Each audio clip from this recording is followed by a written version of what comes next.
आज इस वीडियो में हम बात करेंगे केप्स नोट्स क्या होते हैं, जिन्हें कि जीसीएमएस नोट्स भी कहा जाता है। साथ ही साथ बात करेंगे कि क्या सच में केप्स नोट्स के अंदर बिल्कुल एग्जैक्ट रिफ्यूजल का रीजन पता लग जाता है या फिर नहीं लगता। केप्स नोट्स कितने तरह के होते हैं और इसको अप्लाई करने के लिए कौन कौन सी चीजें मैंडेटरी हैं। तो स्टार्ट करते हैं आज की ये वीडियो।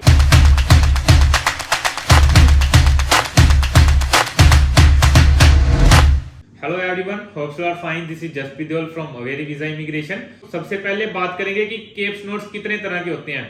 केप्स नोट्स मेनली दो तरह के होते हैं। पहले जो केप्स नोट्स हैं उसमें आपको अपनी फाइल का स्टेटस पता लगता है, साथ ही साथ आप अपनी रिफ्यूजल का रीजन भी जान सकते हैं। सेकंड जो केप्स नोट्स का टाइप है उसमें आपको फुल फाइल आपको हासिल होती है, जिसमें कि आपको सभी डॉक्यूमेंट्स मिल जाएंगे जो भी आपकी वीजा एप्लीकेशन में एड ऑन हुए होते हैं।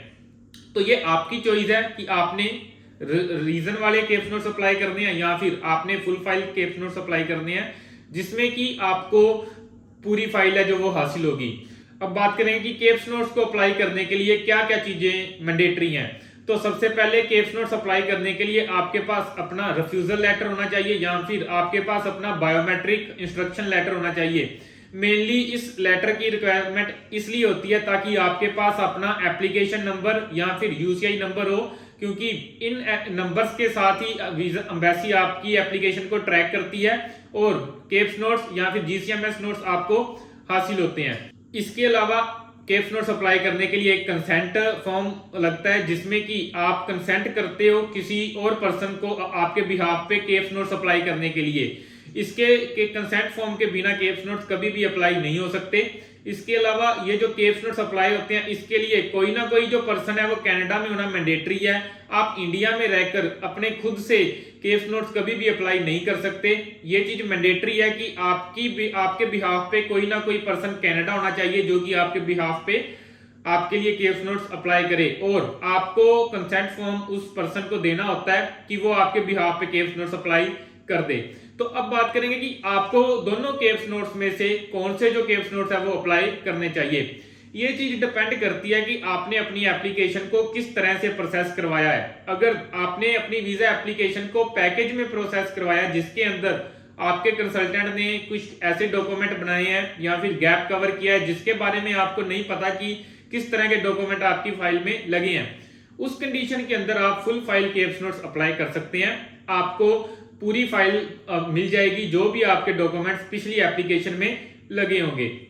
लेकिन अगर आपको पता है कि आपकी एप्लीकेशन में कौन से डॉक्यूमेंट्स लगे हैं और आप सिर्फ ये जानना चाहते हैं कि आपकी रिफ्यूजल किस कारण से आई या फिर आपकी जो एप्लीकेशन है वो कौन सी स्टेज पे है, उस कंडीशन में आपको रीजन वाले केप्स नोट्स ही अप्लाई करने चाहिए। उस कंडीशन में फुल फाइल केप्स नोट्स आपको अप्लाई नहीं करने चाहिए। अब बात करेंगे कि ये जो दोनों टाइप्स के केप्स नोट्स हैं इनका प्रोसेसिंग टाइम कितना है, मींस कितने दिन में ये आपको हासिल हो जाएंगे। जैसे मैंने आपको बताया कि केप्स नोट्स दो तरीके के होते हैं, इसी तरह केप्स नोट्स को अप्लाई करने के भी दो तरीके हैं। एक जो केप्स नोट्स है वो आईआरसीसी को अप्लाई होते हैं और सेकंड जो केप्स नोट है वो सीबीएसए को अप्लाई होते हैं, जो कि कनाडा की बॉर्डर एजेंसी है। तो अगर आप आईआरसीसी को अपने केप्स नोट्स अप्लाई करोगे, उस कंडीशन में जो रीजन वाले केप्स नोट्स हैं वो आपको विद इन 30 to 40 डेज मिल जाएंगे। एट प्रेजेंट ये टाइमलाइन चल रही है, लेकिन कई बार जब केप्स नोट्स ज्यादा अप्लाई होते हैं तो ये जो टाइम ड्यूरेशन है वो इंक्रीज भी हो जाती है, और कई बार कई एप्लीकेंट्स को जो केप्स नोट्स हैं वो इससे कम टाइम में भी मिल जाते हैं। जिस तरह से आपकी वीजा एप्लीकेशन का रिजल्ट एम्बेसी के हाथ में है, उसी तरह केप्स नोट्स का रिजल्ट भी एम्बेसी के हाथ में है। एक कंसल्टेंट आपके केप्स नोट्स अप्लाई कर सकता है, लेकिन आपको कभी भी केप्स नोट्स जल्दी या लेट नहीं दिलवा सकता।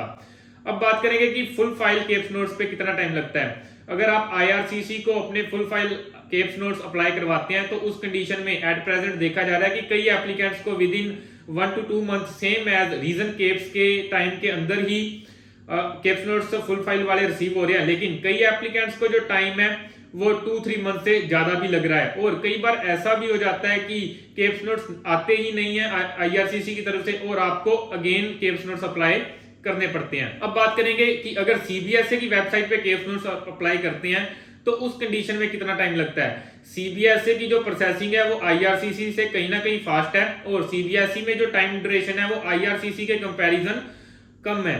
तो अगर आप सीबीएसई की वेबसाइट पे केप्स नोट्स अप्लाई करते हैं तो मोस्टली जो स्टूडेंट्स को at present with in 10 to 15 days keeps notes हासिल हो रहे हैं, और फुल फाइल वाले जो केप्स नोट्स हैं वो भी विद इन 1 मंथ हासिल हो रहे हैं। तो अगर आप सीबीएसई की वेबसाइट पे अप्लाई करें केप्स नोट्स तो वो आईआरसीसी की वेबसाइट से ज्यादा बेटर है, क्योंकि आपको केप्स नोट्स जल्दी मिल जाएंगे। लेकिन ये चीज जरूरी नहीं है कि दोनों टाइप के केप्स नोट्स में आपको जो रीजन है वो सेम मिले, इस चीज में डिफरेंस आ सकता है। अब बात करेंगे सबसे मेन बात के बारे में कि क्या ये जो केप्स नोट्स या जीसीएमएस नोट्स हैं ये आपको एग्जैक्ट रिफ्यूजल रीजन बताते हैं या फिर नहीं। तो most of the cases keeps notes सही रीजन बताते हैं उस केस में जब आपने गलत कोर्स में अपनी फाइल लगाई होती है, या फिर आपका वर्क एक्सपीरियंस गलत लगा होता है, या फिर आपके जो आईएलटीएस या पीटी में स्कोर कम होता है, या फिर आपकी जो एजुकेशन डॉक्यूमेंट्स में जो स्कोर है वो लो होता है। उस केसेस में केप्स नोट्स आपको एग्जैक्ट रीजन बताते हैं कि आपका जो रिफ्यूजल का कारण है वो रॉन्ग कोर्स सिलेक्शन है, या फिर स्टडी प्रोग्रेशन प्रॉपर नहीं है, या फिर करियर प्रोग्रेशन प्रॉपर नहीं है। लेकिन पिछले 1 to 2 ईयर से ये भी देखा जा रहा है कि कई केसेस ऐसे भी हैं जिनका कोर्स बिल्कुल सही होता है, लेकिन फिर भी कनाडा की एम्बेसी उन्हें रिजेक्शन दे देती है।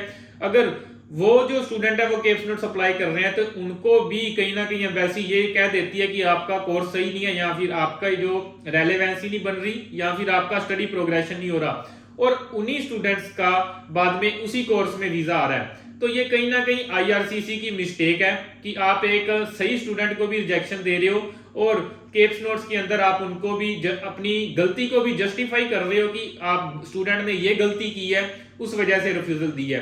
तो ये मेनली इसलिए होता है क्योंकि एम्बेसी कभी भी ये नहीं कहेगी कि अगर उन्होंने किसी को रिफ्यूजल दिया तो ये उनकी मिस्टेक है, वो हर बार स्टूडेंट की मिस्टेक ही निकालेगी। हमने भी काफी ऐसे केसेस के वीजास लिए हैं जिनकी पहले 2 से 3 रिफ्यूजल थी एक कोर्स में, और हमने उसी कोर्स में अप्लाई करके वीजा हासिल किया। हमने मनमीत सिंह संधू का वीजा 3 रिफ्यूजल के बाद लिया, शरीन का वीजा हमने 4 रिफ्यूजल के बाद केप ब्रेटन यूनिवर्सिटी में बिजनेस मैनेजमेंट के कोर्स में लिया, तमीम का वीजा हमने यूसीडब्ल्यू में एमबीए के प्रोग्राम में 2 रिफ्यूजल के बाद लिया।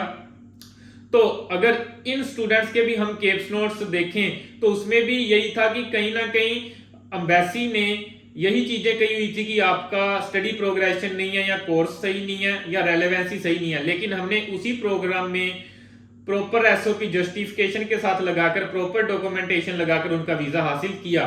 तो अगर आपका कोर्स सही है और आपकी रिफ्यूजल आई है तो ये जरूरी नहीं है कि केप्स नोट्स आपको सही रास्ता ही दिखाएंगे। हो सकता है कि केप्स नोट्स पे अगर आप ट्रस्ट कर जाओगे तो आप एक गलत ट्रैक पे चले जाओगे, क्योंकि कई बार केप्स नोट्स ये चीज कह देते हैं कि आपका कोर्स सही नहीं है या इस तरह से। तो आप एक अच्छे कंसल्टेंट की, एक एक्सपीरियंस्ड कंसल्टेंट की जरूर सजेशन लो, जिसकी वजह से आपका पैसा और टाइम दोनों वेस्ट होने से बच जाएगा। अब भी हमारे पास रिफ्यूज्ड केस आ रहे हैं और काफी केसेस ऐसे हैं जहां पे हम बिना केप्स नोट्स अप्लाई किए भी अप्लाई कर रहे हैं, क्योंकि हमें पता है कि उनका जो कोर्स है वो सही है, हम री अप्लाई कर सकते हैं, या फिर हमें पता है कि इसका कोर्स बिल्कुल ही सही नहीं है, हमें कोर्स चेंज करना ही पड़ेगा। आप बिना केप्स नोट्स के भी अप्लाई कर सकते हैं, ऐसा कोई भी रूल नहीं है कि अगर जब तक आप केप्स नोट्स नहीं देखोगे तब तक आपका जो वीजा है आपको हासिल नहीं होगा। कई बार ऐसा हो जाता है कि केप्स नोट्स आने में 1 to 2 मंथ लग जाते हैं, और उस वजह से स्टूडेंट का जिस इंटेक के लिए वीजा रिफ्यूज हुआ होता है उसको उस इंटेक से डेफर भी करना पड़ जाता है। तो हम सभी स्टूडेंट्स को यही रिकमेंड करते हैं कि अगर आपकी रिफ्यूजल आई है आप अपने केप्स नोट्स जरूर अप्लाई कीजिए, लेकिन साथ साथ आप अपना टाइम वेस्ट मत कीजिए। आप एक अच्छे कंसल्टेंट से अपनी प्रोफाइल डिस्कस कीजिए, एक एक्सपीरियंस्ड कंसल्टेंट से अपनी प्रोफाइल डिस्कस कीजिए, क्योंकि जिस पर्सन को रिफ्यूज्ड केसेस में एक्सपीरियंस होता है उसको आपकी प्रोफाइल और आपके कोर्स और आपके फाइल में लगे हुए डॉक्यूमेंट देख के भी पता लग जाता है कि आपकी रिफ्यूजल किस कारण से आई और आपको रीअप्लाई करना चाहिए या फिर आपको कोर्स चेंज करना चाहिए। तो हर बार केप्स नोट्स पे ट्रस्ट करना सही नहीं है, लेकिन हाँ आप अपने केप्स नोट्स जरूर अप्लाई कीजिए। केप्स नोट्स में कई बार कुछ ऐसी डिटेल भी सामने आ जाती है जिसका आपको अंदाजा भी नहीं होता। काफी केसेस में यह भी देखा जा रहा है कि कई कंसल्टेंट फेक रिफ्यूजल लेटर भी स्टूडेंट्स को दे रहे हैं, और कई बार कई स्टूडेंट्स का 5 ईयर बैन लग जाता है, लेकिन कंसल्टेंट स्टूडेंट्स को ये बात नहीं बताते। इसलिए भी आपको केप्स नोट्स जरूर अप्लाई करने चाहिए ताकि आपको इस ब्लंडर का पता लग सके। तो अगर आप भी केप्स नोट्स अप्लाई करना चाहते हैं तो आप हमारे नीचे दिए गए नंबर्स पे हमें कांटेक्ट कर सकते हैं। इसी तरह की यूजफुल इंफॉर्मेशन के लिए आप हमारा यूट्यूब का चैनल सब्सक्राइब कर सकते हैं। थैंक्स।